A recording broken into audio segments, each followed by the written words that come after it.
दोस्तों, आज की इस वीडियो में हम आपके लिए एक बहुत ही खूबसूरत और अनोखी कहानी लेकर हाजिर हुए हैं कि कैसे एक शहजादे को एक चरवाहे की बेटी पसंद आ जाती है और फिर जब शहजादे ने चरवाहे की बेटी से शादी करने की इच्छा जाहिर की तो चरवाहे की बेटी ने शहजादे से शादी करने के लिए 3 शर्तें रखी। इन शर्तों को जानकर आप भी हैरान हो जाएंगे। और आखिर क्यों एक चरवाहे की बेटी ने एक शहजादे के सामने ये शर्तें रखी, ये बहुत ही मजेदार कहानी है। तो आप इस कहानी को आखिर तक जरूर देखें और साथ ही वीडियो को लाइक करके हमारे चैनल अमान वॉइस को सब्सक्राइब करें। तो चलिए वीडियो को शुरू करते हैं। प्यारे दोस्तों, मुल्के ओमान शहर में एक बहुत ही रहमदिल और इंसाफ परस्त बादशाह की हुकूमत थी। बादशाह इतना नेक और इंसाफ परस्त था कि पूरी रियाया उससे बहुत ही खुश थी।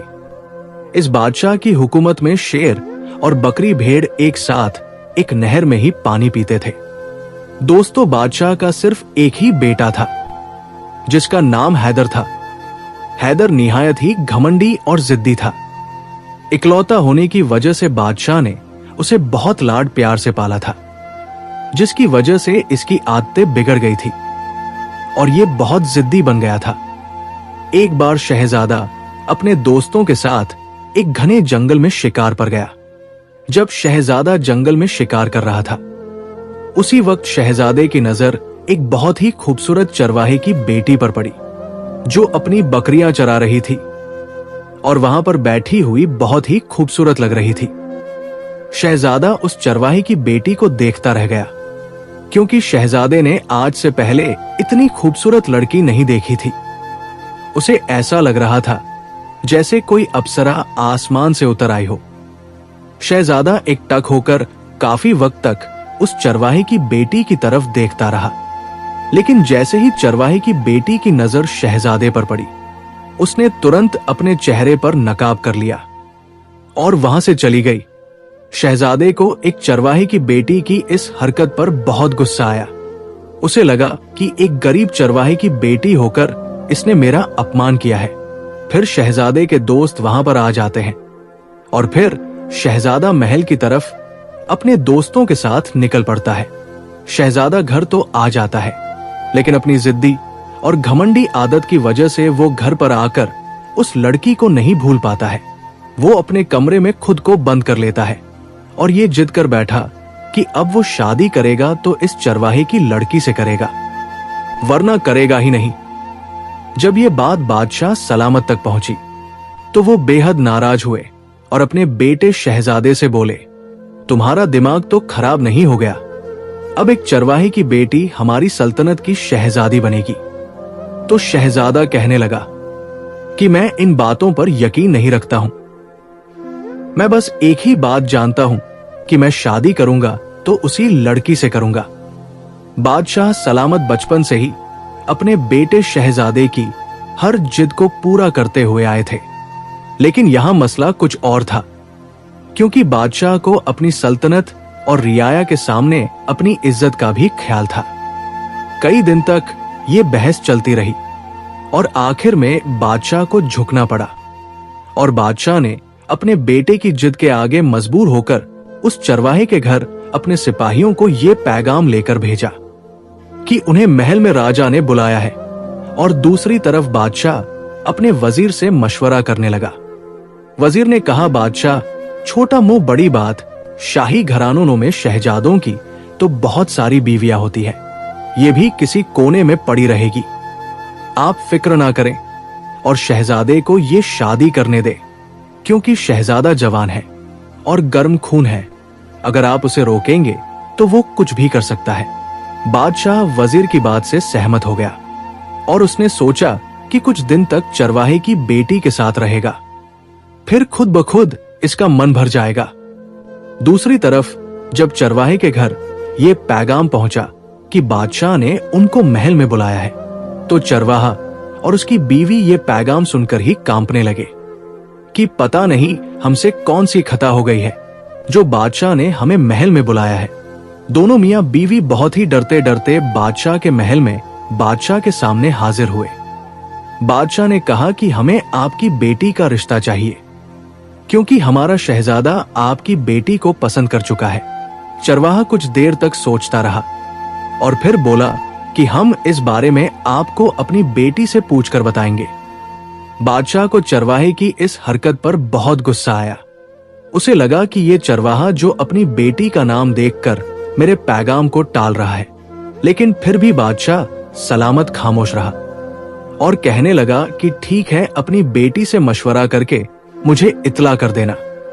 पर साथ में ही बादशाह ने धमकी भरे लहजे में कहा कि एक बात याद रखना, हमें ना सुनने की आदत नहीं है। अगर ना हुई तो तुम दोनों अपनी जान से जाओगे।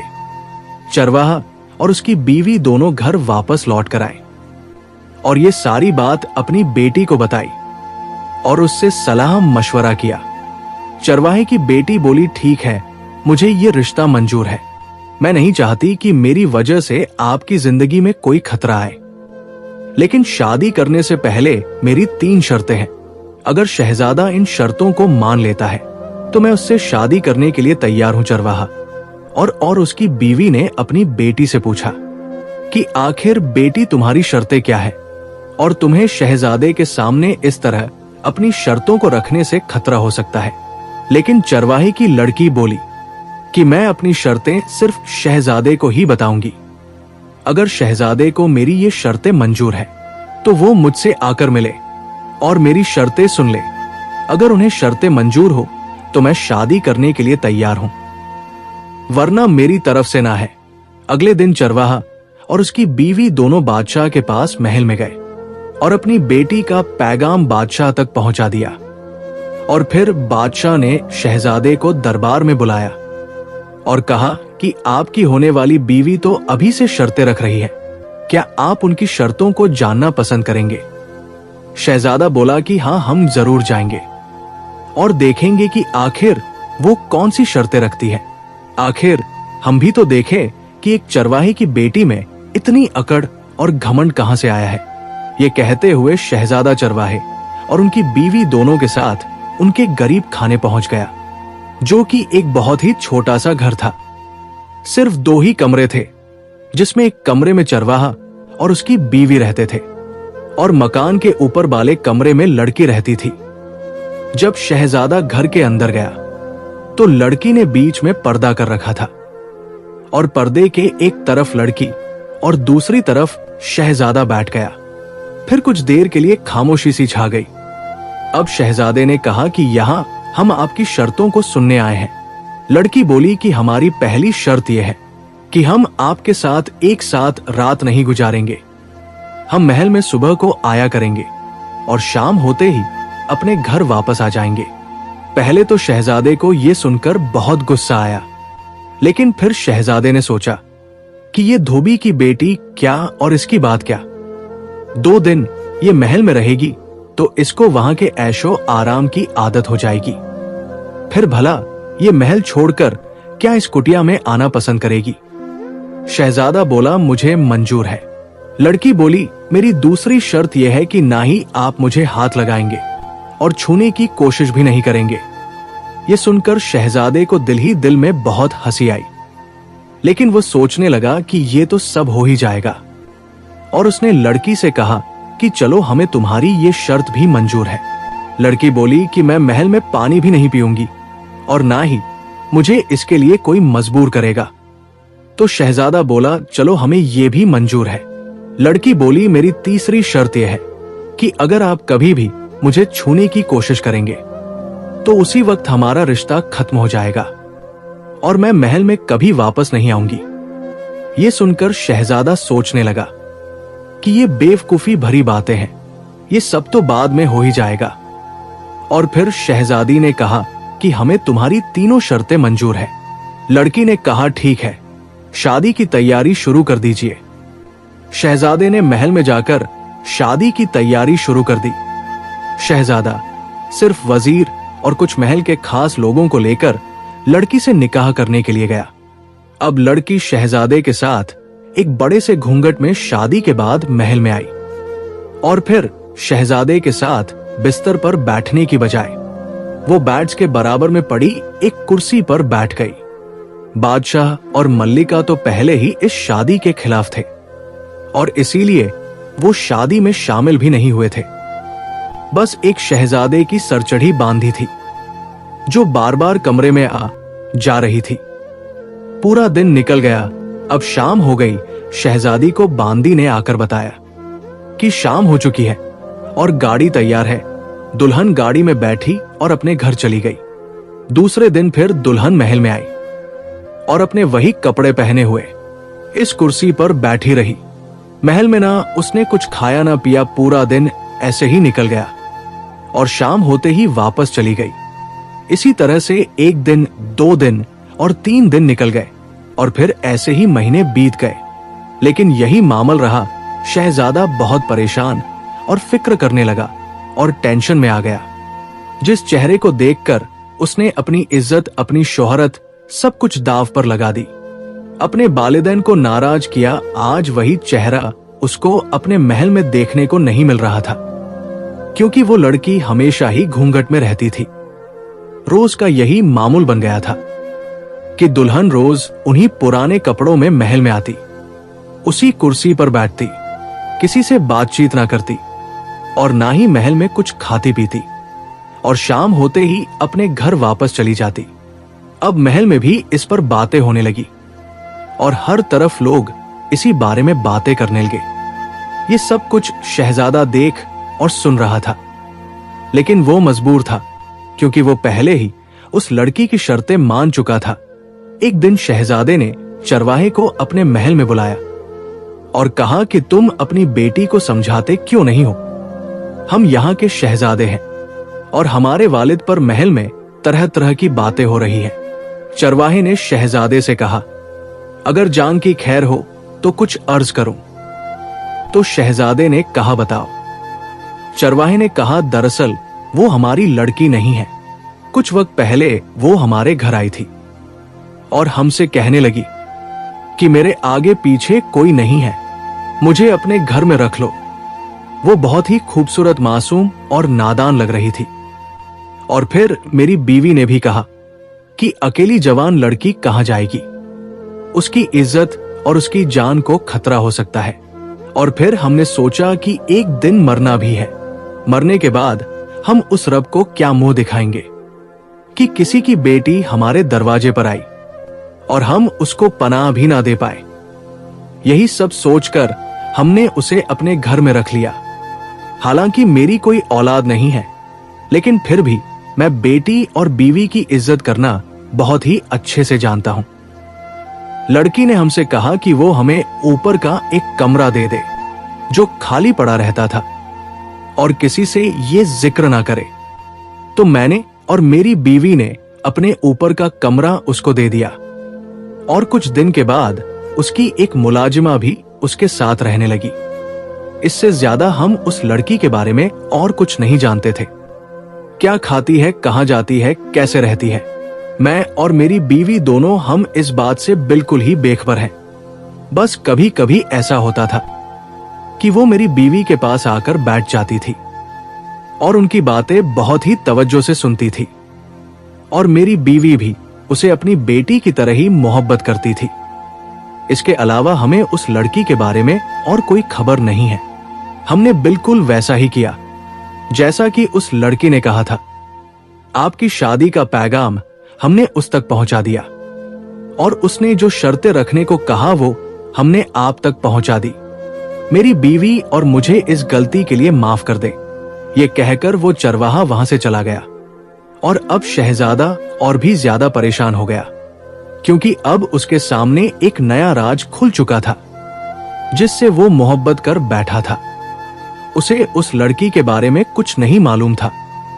वो तो समझता था कि वह एक चरवाहे की बेटी है, लेकिन ये मामला तो बिल्कुल ही अलग निकला और शहजादा इतना परेशान रहने लगा।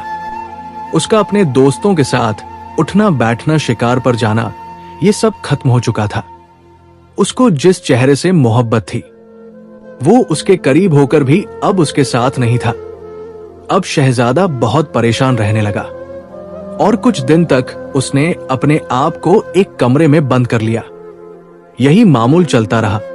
लड़की रोज आकर वही पुराने कपड़े पहनकर इस पुरानी कुर्सी पर बैठती, ना कुछ खाती पीती और शाम होते ही अपने घर वापस चली जाती। कुछ दिन यही सिलसिला चलता रहा। आखिरकार शहजादा बहुत परेशान हो गया और उसने घर छोड़ने का इरादा कर लिया। और उसने किसी को कुछ ना बताकर सिर्फ अपनी बांदी से इतना कहा कि अगर बादशाह और मलिका मेरे बारे में पूछे तो उनसे कह देना कि मैं किसी जरूरी काम से बाहर गया हूं और कुछ दिन के बाद वापस लौट आऊंगा। अब शहजादा एक घने जंगल की तरफ निकल गया। शहजादे को कुछ खबर नहीं थी कि आखिर वो कहां जा रहा है और उसकी मंजिल कौन सी है। काफी दूर जाने के बाद में शहजादा एक जंगल में एक दरख्त के नीचे बैठ गया और सभी बातें याद करने लगा, लेकिन उसकी समझ में कुछ भी नहीं आ रहा था। ऐसे ही वक्त निकल गया। अब रात होने लगी। शहजादे को अपने ठहरने के लिए कोई जगह चाहिए थी। काफी दूर तक चलते चलते शहजादा एक झोपड़ी के पास पहुंचा जहां से रोशनी आ रही थी। शहजादे को कुछ खौफ सा हुआ कि आखिर इस जंगल में इस झोपड़ी से रोशनी क्यों आ रही है, लेकिन शहजादे को रुकने के लिए कोई जगह तो चाहिए थी। और फिर शहजादे ने सोचा कि मेरी जिंदगी तो वैसे ही खराब हो चुकी है, ऐसे नहीं तो वैसे ही सही। बिना डरे शहजादा उस झोपड़ी के अंदर चला गया और फिर उसने अंदर जाकर देखा कि वहां पर एक बहुत ही नूरानी चेहरे वाले बुजुर्ग बैठे हैं, जिनके चेहरे की रोशनी इतनी थी जो बाहर तक आ रही थी और वो अपनी इबादत में मसरूफ थे। शहजादा वहीं बैठ गया और पूरी रात गुजार दी। सुबह हो गई। शहजादा अपने आसपास का जायजा लेने लगा और देखने लगा बुजुर्ग इसी तरह अपनी इबादत में मसरूफ थे। शहजादे ने चारों तरफ नजर डाली, वहां पर बहुत गंदगी थी। और फिर शहजादे ने उस झोपड़ी की सफाई करना शुरू कर दी और वही जंगल से फल फूल तोड़कर खाता रहा और इसी तरह से वहां रहने लगा। कुछ दिन के बाद उन नूरानी चेहरे वाले बुजुर्ग ने अपनी आंखें खोली और शहजादे को बहुत ही गौर से देखा और पूछा कि तुम यहां क्या कर रहे हो? तुम तो एक बादशाह के बेटे हो और इस मुल्क के शहजादे हो। आखिर तुम इस जंगल में क्यों आए हो? आखिर ऐसी कौन सी मजबूरी है जिसकी वजह से तुम अपना महल छोड़ने पर आमादा हो गए? ये सुनते ही शहजादे की आंखें नम हो गई और उसने अपनी पूरी दास्तान उन बुजुर्ग को सुना दी। और फिर बुजुर्ग ने शहजादे से कहा कि मैं तुम्हें एक ताबीज दे रहा हूं, जिसे तुम अपने गले में पहन लोगे तो तुम किसी को नजर नहीं आओगे। हो सकता है इसी तरह से तुम्हें अपने इस मसले का हल मिल जाएगा, जिससे तुम ये जान सकते हो कि आखिर वो लड़की कौन है, कहां से आई है, क्या खाती है और क्या चाहती है। लेकिन इस बात का खास ख्याल रखना कि इस बात का जिक्र तुम किसी से ना करना। शहजादे ने कहा ठीक है और फिर शहजादा अपने महल वापस आ गया तो उसकी एक बांदी ने इस्तकबाल किया और पूछा कि आप इतने दिन कहां थे? मलिका और बादशाह आपके बारे में पूछ रहे थे तो मैंने उनसे कह दिया था कि आप किसी जरूरी काम से बाहर गए हैं। शहजादे ने लड़की की तरफ देखा तो आज भी वो वही कपड़े पहने थी और उसी कुर्सी पर बैठी थी। और फिर शहजादे ने बांदी से पूछा कि क्या मेरे पीछे भी ये ऐसा ही करती थी? तो बांदी ने बताया कि आपके पीछे भी इसका यही मामूल था। रोज आती महल में इस कुर्सी पर बैठती और बिना कुछ खाए पिए यहां से चली जाती। शहजादे ने कहा ठीक है, लेकिन अब मैं बहुत ही थकान महसूस कर रहा हूं, इसलिए मैं कुछ वक्त के लिए सोना चाहता हूं। लेकिन एक बात का ख्याल रखना, जैसे ही इस लड़की के जाने का वक्त हो मुझे जगा देना। बांदी ने कहा जी हुजूर। और फिर शाम जैसे ही हुई और उस लड़की के जाने का वक्त हुआ तो बांदी ने शहजादे को जगा दिया और फिर शहजादे ने अपने गले में वो ताबीज पहना और वहां से निकल गया। सुबह से पहले शहजादा महल में वापस आ गया और बांदी से कहा कि मैं अभी सोने जा रहा हूं, लेकिन जैसे ही उस लड़की के आने का वक्त हो मुझे जगा देना और अगर मैं नहीं जागूं तो मुझ पर जोर देना और मुझसे ना जागने की वजह पूछना। बांदी समझ चुकी थी कि शहजादा अपनी जिद्दी अकल की वजह से इस लड़की को सीधा करने का कोई तरीका लगा रहा है। कुछ देर के बाद वो लड़की आई और कुर्सी पर बैठ गई। बांदी ने बिल्कुल वैसा ही किया जैसे शहजादे ने कहा था। तुरंत बांदी शहजादे के पास गई। उसने शहजादे से कहा कि शहजादे साहब उठिए। शहजादे ने कहा, क्या हुआ? मैं इतना अच्छा ख्वाब देख रहा था और तुमने मुझे जगा दिया। बांदी बोली कि अच्छा, आप क्या ख्वाब देख रहे थे? शहजादे ने कहा, चलो छोड़ो। फिर बांदी ने जोर देकर कहा कि बताइए तो सही, आप क्या ख्वाब देख रहे थे? कुछ देर तक तो शहजादा टालता रहा, लेकिन जब बांदी ने ज्यादा जोर दिया तो उसने कहा, ठीक है, तुम इतना जोर दे रही हो तो मैं बता देता हूं, लेकिन ये बात बादशाह और मलिका को नहीं पता चलना चाहिए। ये बात हमारे बीच ही रहना चाहिए। बांदी ने मुस्कुराते हुए कहा, ठीक है। फिर शहजादे ने कहा कि मैंने देखा जब शाम हो गई तो चरवाहे की लड़की गाड़ी में जा रही थी, तो मैं भी इसके साथ बैठकर जा रहा था। ये सुनकर बांदी मुस्कुराने लगी, बोली, आप क्या कहते हैं? आप इसके साथ गाड़ी में? तो उस पर शहजादा बोला कि मैं ख्वाब की बात कर रहा हूं, सच की तो नहीं। तो वो बोली, हाँ हाँ ठीक है। और फिर शहजादे ने कहा कि इस चरवाहे की लड़की ने जाकर इन कपड़ों को घर पर उतारकर फेंक दिया और तुरंत अपनी मुलाजिमा से बोली, गर्म पानी लाया जाए। बांदी मुस्कुराते हुए बोली, क्या आप इसके घर तक चले गए? ये सुनकर शहजादे ने कहा कि हम सिर्फ तुम्हें अपना ख्वाब बता रहे हैं, ये कोई हकीकत नहीं है। और फिर शहजादे ने कहा कि वो नहाते हुए बहुत ही खूबसूरत लग रही थी और हम भी उसके साथ नहाए। वो जैसे ही एक मग पानी ऊपर डालती तो हम 2 मग डाल देते। और फिर उसने चीख कर अपनी मुलाजिमा से कहा कि आज तुमने पानी बहुत कम रखा है। इस पर मुलाजिमा ने कहा कि पानी तो हमने पूरा रखा था, लेकिन अगर पानी कम पड़ गया है तो हम और ला देते हैं। मुलाजिमा ने और पानी लाकर रख दिया और वो पानी भी हमने खत्म कर दिया। उसके बाद वो नहा कर निकली और फिर वो अपनी मुलाजिमा से बोली कि हमें भूख लगी है, खाने को कुछ चाहिए। उसकी मुलाजिमा बाहर गई और उसने आसमान की तरफ इशारा किया तो एक खाने की थाल उसके हाथों में आ गई। मुलाजिमा ने कुछ खाना अपने लिए रखा और बाकी खाना उस लड़की को दे दिया। हमने भी उसके साथ खाना खाया और फिर उस लड़की ने अपनी मुलाजिमा से कहा कि क्या बात है, आज तुमने पानी भी कम रखा और खाना भी काम दिया। मुलाजिम ने कहा कि पानी तो पहले की तरह ही पूरा था और खाना भी पूरा था। आज आप शहजादे से मुखातिब हो गई हैं या फिर आपके औसान कट गए हैं। ये सुनकर उसने अपनी मुलाजिमा को बहुत डांटा और कहा, तुम्हें पता है हम किस वजह से मजबूर हैं? तुम हमारा मजाक उड़ा रही हो। बांदी बोली, अच्छा इसके बाद क्या हुआ? शहजादा बोला कि उसके बाद उसकी मुलाजिमा ने उसको कपड़े पहनाकर तैयार कराया। तैयार होने के बाद में वो किसी अप्सरा से कम नहीं लग रही थी। इतने हुस्न और जमाल से भरी खूबसूरत लड़की को देखकर हम तो अपना होश ही खो बैठे। और फिर उसके बाद ये पूरी तैयार होकर छत के ऊपर जाकर खड़ी हो गई। एक हवाई सवारी आई जो बहुत ही खूबसूरत थी और हम ये सब कुछ देखते रह गए, लेकिन हमें पूरा मामला जानना था, इसलिए हम भी उस सवारी के पीछे पकड़कर बैठ गए। उड़न खटोला आसमानों में सितारों से गुजरता हुआ एक ऐसे जहान में जाकर रुका जहां पर बहुत ही ज्यादा खूबसूरत परियां थी।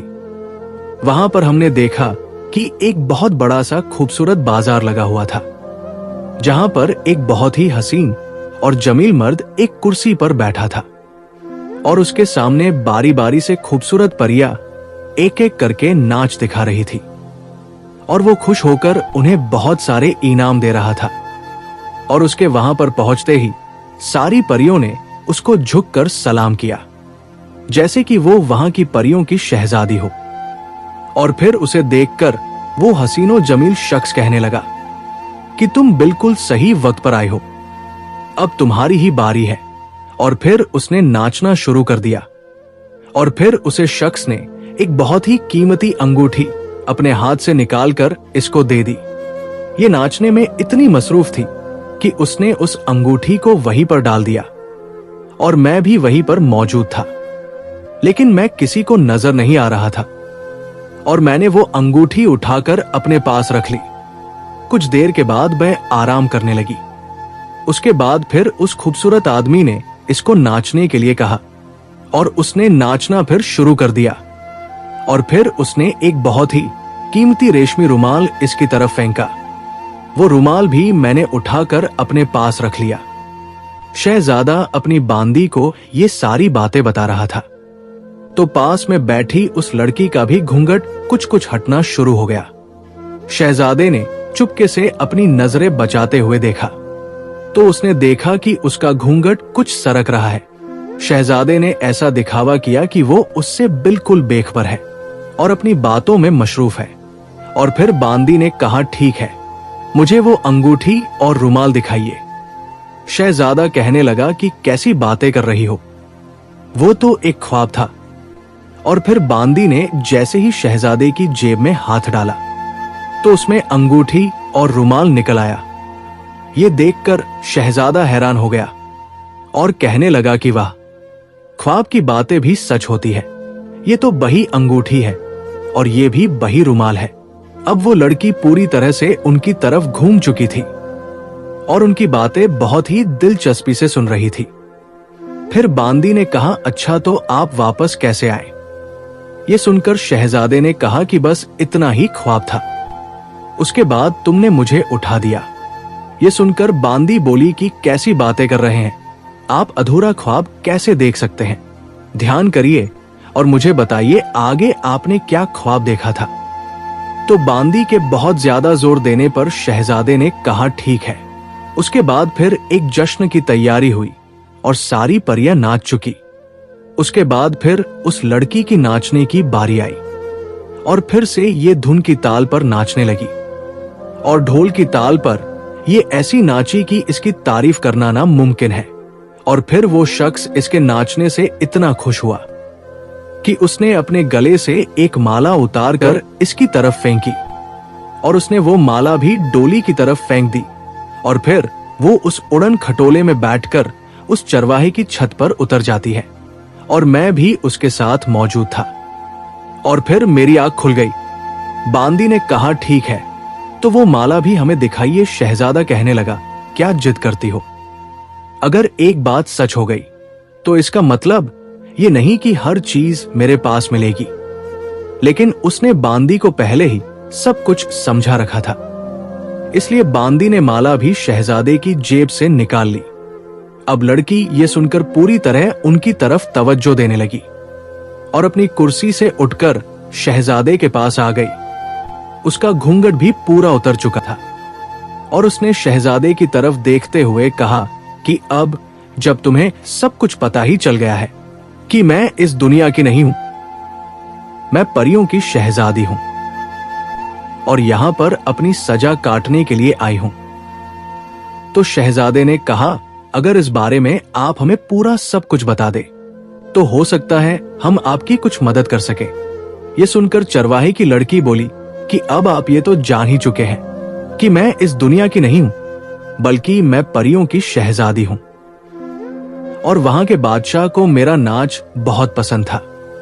वो सारी परियों को नाचने के बाद में मुझे भी नाचने का आदेश देते थे और मैं उनके लिए नाचती थी तो उनको बहुत पसंद आता था। लेकिन एक दिन ऐसा हुआ, मेरी तबीयत बहुत खराब थी। शदीद तबीयत खराब होने की वजह से मैंने नाचने से इनकार कर दिया। तो बादशाह, जब सब परियों का नाच खत्म हो चुका तो बादशाह ने मेरी तरफ देखकर नाचने का इशारा किया। तो मैंने अपनी मुलाजिमा से कहा कि मेरी तबीयत खराब है और बादशाह को नाचने की पड़ी है। ये बात बादशाह तक पहुंच गई और बादशाह ने मुझे सजा दी और कहा कि 1 साल के लिए तुम आम लड़की बनकर नीचे की दुनिया में रहोगी और मेरे पर जला दिए गए। मैंने बादशाह की बहुत मिन्नतें की लेकिन बादशाह ना माना और उसने मुझे नीचे दुनिया में फिंकवा दिया। इसके आगे की कहानी तो तुम जानते हो। उसके बाद में इस चरवाहे के घर रहने लगी। चरवाहा और उसकी बीवी बहुत ही नेक थे और मुझे अपनी बेटी की तरह रखते थे। उसके बाद तुम मुझे पसंद कर बैठे। लेकिन बादशाह ने मुझे एक चेतावनी दी थी कि अगर दुनिया के किसी भी शख्स ने तुम्हें छुआ या तुम्हारे पास आने की कोशिश की तो तुम्हारे पर जला दिए जाएंगे और हमेशा के लिए तुम इस दुनिया की होकर रह जाओगी। लेकिन अब मैं तुम्हें पसंद करने लगी हूं और मैं उस दुनिया में वापस नहीं जाना चाहती। मैं तुम्हारे साथ ही रहना चाहती हूं। यह सुनकर शहजादा बहुत ही खुश हुआ और बांदी भी बहुत खुशी, और बांदी ने तुरंत जाकर बादशाह सलामत को यह खबर दी कि आपकी बहू कोई आम लड़की नहीं बल्कि पाकिस्तान की परियों की शहजादी है। और कुछ दिनों के बाद ही बहुत ही धूमधाम से शहजादी की शादी उससे कर दी गई। अब सब लोग खुश रहने लगे। तो प्यारे दोस्तों, आज की कहानी में इतना ही। उम्मीद करते हैं आपको कहानी बहुत पसंद आई होगी। तो कमेंट बॉक्स में अपनी कीमती राय जरूर लिखिएगा।